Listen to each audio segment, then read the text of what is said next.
Folks, it's a great pleasure to have Karen-Justice Guard back from the Safe Havens Group. Welcome back, Karen. Thanks, Timothy. She really brings a message of hope, redemption, and success. You can read the story, Keep Showing Up, Living and Healing Beyond Welfare and Abuse. Book's available on Amazon.com. But it's great to hear it in person. It is truly a powerful story.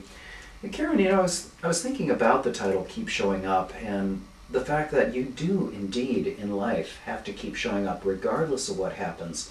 You've seen some incredible highs, had incredible wealth, and also experienced what I would say is the lowest of lows, wouldn't you? Yeah, and I think that makes character building. And what Keep Showing Up is about is, it's easy to show up to the light. Oh yeah.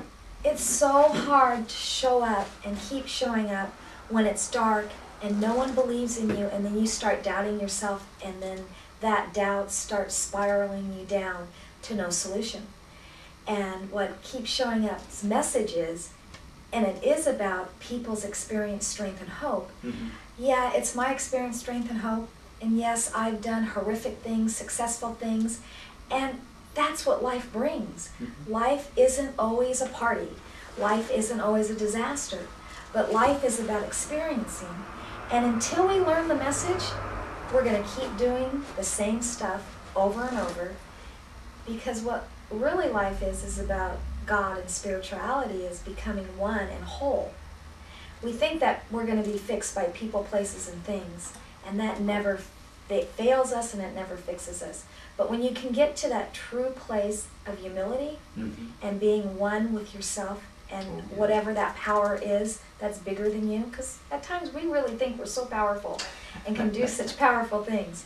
But really there's a source that successful people, really go to that inner place, mm-hmm.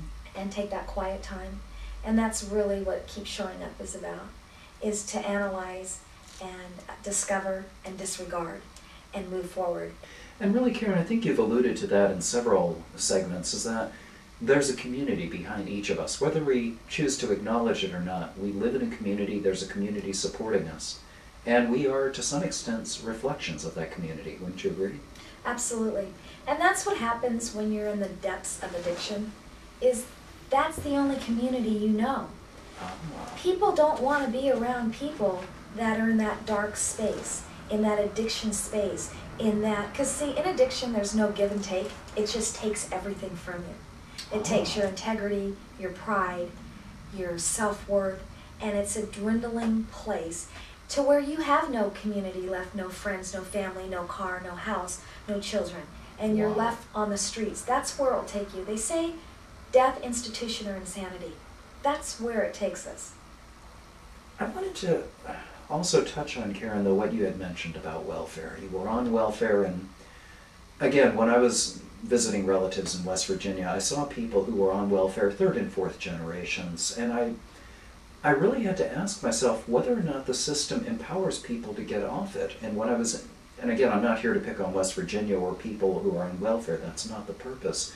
I was questioning the program. Does it really empower people and say, look, here's a handout to take care of the immediate needs. We all know Maslow's hierarchy of needs. But then here is a way to get off the system and really want to go back to work. There's a reason to. I wasn't sure I was seeing that. You've been there, though. Well, just like anything in life, everything evolves. And I think in the last 30 years of welfare reform, mm-hmm. it keeps changing because they keep learning what works and what doesn't. And the only way that they learn is when society takes it and destroys it. That's just like they have the EBT cards now. They used to give people the food stamps and the checks on their own. Yeah. Now they deposit it straightly in there because there was so much theft. Okay. They also had to change the laws on children. They got more money if they kept having babies. So you find these women with 8, 9, 10 children. Okay. Because they had to feed their addiction. Now they're seeing that addiction is really a disease and that they've got to find different solutions. The other side was, and that's why I created with Safe Haven the vision of the WELL program, Work, Earn, Live, and Learn. Mm-hmm. To really change a person, you have to address everything, mentally, spiritually, emotionally, financially, and physically. It's the body of a person. Mm-hmm. So yeah, you could give someone a job, but if they're homeless, how are they going to get to the job? They need transportation. They have daycare issues. Exactly. So that's the vision of awakening to the community's needs, the person's needs, and the desire of that person's needs. It takes everything, a well, whole, rounded person. And welfare is just one part of that. Yeah, they'll pay for your daycare, they pay for your education, Mm-hmm. they'll pay for your health insurance. But that comes with all different venues. It's not under one roof. And that's really what the Safe Haven pilot is evolving to be for more successes, is to have everything under one pilot that has daycare on site, has education on site, has the spiritual well-being, the 12 steps, the counselors, the housing, that you're not bringing the domestic violence in because you have guidelines and other people living with you. Sometimes people can't save themselves because, especially in addiction, we're wired different. We think different. So, every time I go to think something out, that's probably the wrong thought because I've thought it and I have an alcoholic addict brain. Okay. So that's why I have sponsorship and I check in and I do meditation and I do the 72-hour rule. I Wow. don't do anything till I sit with it for a while. It's taken 20 years to get to that point. Well, folks, this isn't the first time you've heard this message, though. You may remember our conversation with the Salvation Army, Shelton Yee and Captain Suzanne Mondell. Karen, now I would like to turn to safe havens. What really brought to your brain, though, the idea of safe havens? Was it a person? Was there something you read? Or were you just meditating one night and it suddenly formulated? Tell us about the process. Well, everything what Safe Haven is my experience, strength, and hope, and what I've evolved into, and awareness of how I got there. And when I was on welfare, and I was going to different cities to buy my groceries because of the shame of food stamps, because when you look at me, I don't look like I have a need, because that's how our society, and I'm so glad you just said that about your financial, what you bring, that social justice. And it's amazing because our society is all the look good. You are who and what you have, and what you display to the world, and what you're doing in the world. And that's not what reality is internatively. Yeah.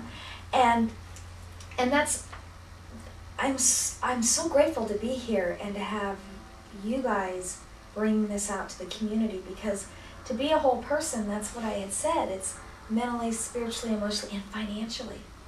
And as long as we're still driving for that financial fulfillment, we're never going to reach it, because what I come from, I'm not enough, I don't have enough, and I don't do enough. And that's that void that I kept having to fill.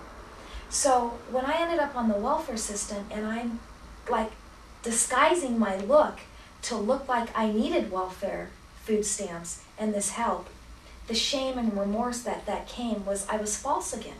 Mm-hmm. And I'm working a program, mm-hmm. And I'm working under the table lying to the government. And I'm taking welfare. Yeah. That's insane. How am I working an honest program and lying to the government? And you know what? It was like, okay, I might not have an education, 10th grade dropout. Yeah, I did all these horrific things.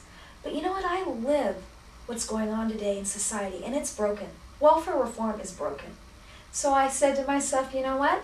I saw an Oprah Winfrey show, and she had said that if someone put together a solution to help domestic violence and women and children, that she would back it. I did. And to this day, I've never heard from her, and that's okay, because I think this is my journey. She inspired me. And that's what life is about, is to be inspired to take that passion and do something with it.